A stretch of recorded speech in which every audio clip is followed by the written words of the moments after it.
Hari ini 6 Mei 2024 kita balik untuk analisis gold. Kalau misalnya kita ngelihat di time frame daily ya, teman-teman bisa melihat bahwa setelah consolidating dengan penurunan yang lebih kuat dibandingkan penguatannya. Ini kan consolidating tapi bullishnya lebih ada ya, sedangkan ini mengalami penurunan karena dia eloping, jadi membentuk seperti nutup ya, tempurung, nggak kebuka. Jadi ya it's a bad sign untuk buyer ya, kita ngomongnya bad sign for buyer, tapi it's a good sign untuk seorang seller. Dan ini terjadi juga di area-area sebelumnya. Kenapa kok dia nutupnya seperti mangkuk kebalik? Karena dia nggak membentuk higher high yang lebih baru. Jadi sekali aja dia higher high di 12 April, selebihnya lebih rendah, lebih rendah, lebih rendah, lebih rendah, lebih rendah, lebih rendah. Nanti dia makin lama makin rendah. Tapi bisa dijadikan patokan ya buat kita untuk melakukan trade, apalagi seandainya kita mau selling untuk continuation. Dia 4, kalau misalnya teman-teman perhatikan, it's totally the same ya, downtrend, downtrend minor. Dan di H1 juga sama ya, downtrend minor. Jadi mengalami penurunan ya, mengalami penurunan. Dan kita nunggu di area mana sih sebenarnya? Jadi the best untuk kita nunggu sekarang adalah area-area yang memang cukup optimal ya. Kalau misalnya teman-teman ngomong di mana sih area low risk untuk ngebuy-nya, ya pasti adalah area support yang pernah disentuh. Di sini 2277. Ya, 2277. Di bagian sini, area buy terbaik ya di 2277 untuk semingguan ini seandainya dia ngehit ke sana. Dan area sell terbaik adalah di 2353, 2353, 2350. Itu area sell terbaik. Tapi kita nggak bisa nunggu selama itu. Saya yakin teman-teman nggak bisa nunggu selama itu. Jadi saya akan tunjukkan untuk yang hari ini. Ada key level ya. Ini adalah area yang sama seperti yang kemarin, 2308, 2310. Saya lebarin dikit sampai dia 23. Dah, this one. 2308, 2310, teman-teman perhatikan.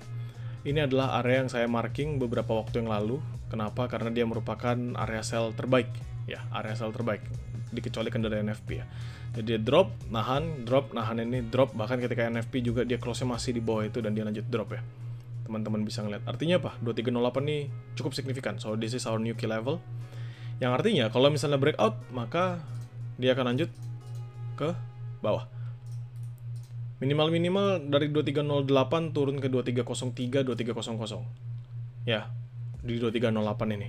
Jadi ini area key level yang cukup signifikan, which is teman-teman juga bisa jadikan ini area buy. Jadi teman-teman nggak cuma ngebatasin diri untuk, oh saya akan nunggu dia drop breakout 2308 maka saya akan sell. Nggak bisa nunggu situ juga. Tapi teman-teman bisa manfaatkan, oh ini nggak berhasil breakout King di M30 misalnya atau M15 dia nggak breakout 2308, saya mau coba masuk buy di 2308 sampai teman-teman kasih jarak sampai ke 2307 atau 2306, nggak masalah. Saya entry buy di sana. Bisa nggak King? Bisa. Oke. Yang penting apa? Teman-teman harus ngeliat time frame per time frame. Kalau misalnya kita mau entry lebih cepat, maka lihatnya di lower time frame. Di sini adalah M30. Teman-teman ngeliat ada tarikan lumayan signifikan ya di sini. Sampai ke 2306 di sini. Artinya apa? Ada potensial dia bisa ditarik sampai 2306 ya. Bisa ditarik sampai 2306, 2305. Yang membuka kesempatan teman-teman scalpingnya adalah 2308 sampai 2305. Oke, bisa ditarik sampai sejauh itu. Oke, teman-teman bisa perhatikan di sini. Dan if dia ternyata memang breakout 2308-nya, maka teman-teman preparation untuk nge-sell. Kalau misalnya kita ngeliat di M15-nya, it is totally the same ya. Teman-teman ngeliat 2 kali. Dia break, drop ke bawah 2305, break, drop ke bawah, 2306, 2306, tapi nggak berhasil breakout 2306-nya, lanjut naik ke atas. Jadi di lower time frame kita bisa ngelihat yang mempertahankan adalah 2306, tapi di higher time frame adalah 2308. Oke, di sini 2308. Artinya apa ya, tadi saya bilang bahwa selama 2308-nya tidak breakout, teman-teman bisa nge-buy. Targetnya kemana? Targetnya adalah nutup ini sampai 2315. Jadi dia akan nutup yang tidak tertutup. Dia akan nutup, dia punya wick di sini, dia punya tail. Setidaknya akan di close untuk menutup ke atas lagi. Gitu ya. Kalau misalnya kita ngomongin based on momentum bagaimana, geng? Oke, kalau misalnya kita ngomongin only by the momentum sekarang ada di buyer. Ya, teman-teman lihat RSI masih di atas 50, sekarang 57,66. MACD juga golden cross. Ini golden cross terjadi tadi pagi ya, ketika dia drop lumayan signifikan lalu dia kembali. memantul, jadi akhirnya masih melanjutkan penguatannya. Jadi ada momen dimana kita bisa entry untuk fokusnya bullish sekarang ini. Ini adalah key levelnya 2308, dimana area buy yang terbaik seandainya kita entry di momen saat ini. Ya, sebenarnya kalau ditanya area buy terbaik adalah area di 2282 lagi. Jadi lebih jauh ya, lumayan signifikan jauhnya, 2282 sampai ke 2278. 2282 sampai 2278, tapi lebih make sense kalau teman-teman masuknya di 2278 karena kemarin di clearance sampai bawah sana ketika NFP. Sell-nya di mana kalau misalnya nge-sell?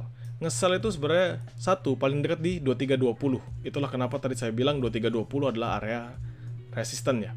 Jadi kalau kita marking di sini 2320, ini yang teman-teman dapatkan ya. Area teratas dari liquidity grab yang terjadi ketika NFP kemarin. Sehingga ketika nanti dia berhasil breakout 2320, maka the next step adalah high sebelumnya di 2328. Oke, jadi kita bisa hapus beberapa, misalnya 2317 kita hapus dulu ya. Lalu kita bisa hapus juga 2312, lalu kita juga bisa hapus 2310 boleh karena kita sudah gambarkan di sini. Ya. Jadi teman-teman, fokusnya apa sebenarnya sekarang? Fokusnya sebenarnya kalau dari saya lebih better untuk nge-buy. Ya, lebih better untuk nge-buy karena apa? Karena momentumnya masih ada pada buyer. Jadi 2308, 2308 below itu bisa dijadikan area buy, atau selama dia nggak breakout, kayak sekarang nih M15 di atas di 2308, teman-teman juga bisa prepare, tunggu 15 menit lagi M30, if dia masih di atas 2308, teman-teman bisa masuk buy. Dan jika breakout, teman-teman tahu juga dia akan arahnya kemana. Untuk sejauh ini sih menurut saya it's still a good thing untuk nge-buy, tapi kalau teman-teman mau lebih aman dalam entry trade-nya, teman-teman bisa nunggu sampai London session aja. Jadi kisaran jam 1, jam 2 baru teman-teman mulai preparation dalam entry. Ya. Jadi kalau misalnya kita perhatikan, the best entry untuk nge-buy jauh, masih banget jauh, 2278. Ya, jauh banget kalau kita mau nge-buy di low risk-nya. Sedangkan untuk entry sell pertama bisa ketika breakout 2308 atau di 2320. Dan next step-nya di 2327. Oke, dan itu bisa teman-teman ubah dengan buy continuation. Jadi 2320-nya breakout, teman-teman buy continuation ke 2327, 2328. Apapun yang terjadi, menurut saya it's a best choice. Dan mungkin hari ini karena banyak liburnya, ya karena lagi banyak holiday, terutama negara-negara yang cukup signifikan juga ya. Jadi mereka libur, menurut saya nggak akan begitu volatile, nggak akan begitu volatile. Jadi teman-teman bisa follow the trend aja, dan tidak ada news juga untuk US dollar, means teman-teman bisa perhatikan time frame per time frame untuk trade-nya. Menurut saya cukup sih untuk gold hari ini, semoga bisa profit dan nanti saya akan share untuk mapping-nya terutama dengan trade plan yang ada.